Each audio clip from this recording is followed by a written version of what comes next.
Members of President Donald Trump's own Republican Party are raising alarms over his trade threats. You're punishing the American consumer and our allies. You're making How Trump's planned steel, aluminum tariffs affect you. U.S. Senator Lindsey Graham on Sunday joined the ranks of Republicans warning President Donald Trump his threats to tax imports of steel, aluminum, and possibly European car makers would harm U.S. consumers and manufacturers.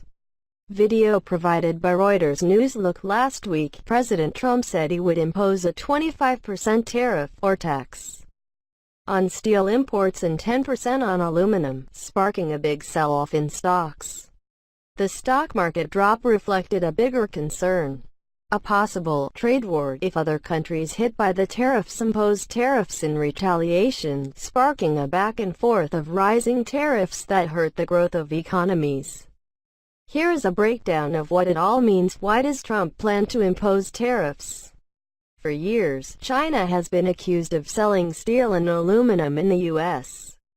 at prices that are below the cost of production, partly because China has so much capacity. Trump says the practice has cost the U.S. steel industry hundreds of thousands of jobs. Trump won the election by promising blue-collar voters in Midwestern, steel-producing states that he would get tough on imports. Now, he's making good on that. Can any country slap on tariffs so easily? Normally, the administration would present its case to the U.S. International Trade Commission, says Gary Huffbauer, senior fellow at the Peterson Institute for International Economics.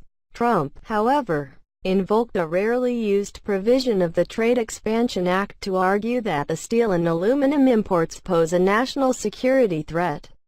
For example, only one U.S. company now makes the type of aluminum needed for military aircraft. The provision allows the president to impose unlimited tariffs unilaterally. Critics say the idea that the imports present a national security threat is highly questionable. Why did stocks plunge after Trump made the announcement last week? Foreign steel and aluminum makers are likely to pass along the higher price of the materials to U.S. manufacturers that use the material, such as makers of cars, planes, boats, soup and beer. That's further stoking fears of higher inflation that were already making markets jittery. Higher inflation could make the Federal Reserve more likely to raise interest rates. Higher rates make bonds more appealing compared to stocks and discourage borrowing and economic activity, hurting corporate earnings. Alternatively, if companies decide to absorb the higher steel and aluminum costs, that also would pinch profits. Others fear a trade war. What's a trade war? A trade war happens when other countries affected by the tariffs impose tariffs of their own in retaliation, potentially setting off a battle of escalating tariffs and hobbling economic growth. Already, the European Union, Canada and China have threatened tariffs in response.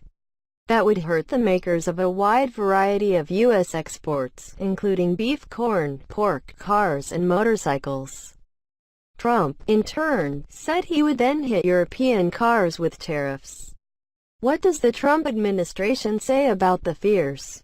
Administration officials say the effect of the higher steel and aluminum costs on American products will be trivial because the materials make up only a small fraction of the cost of products such as cars and beer. For example, White House trade advisor Peter Navarro says a 10% tariff on aluminum would mean just a cent-and-a-half increase in the price of a six-pack of beer. How are the tariffs affecting negotiations to revise the North American Free Trade Agreement? Trump appears to be using the tariffs as leverage with Canada and Mexico in the NAFTA talks. In a tweet Monday morning, Trump said, "Tariffs on steel and aluminum will only come off if new and fair NAFTA agreement is signed."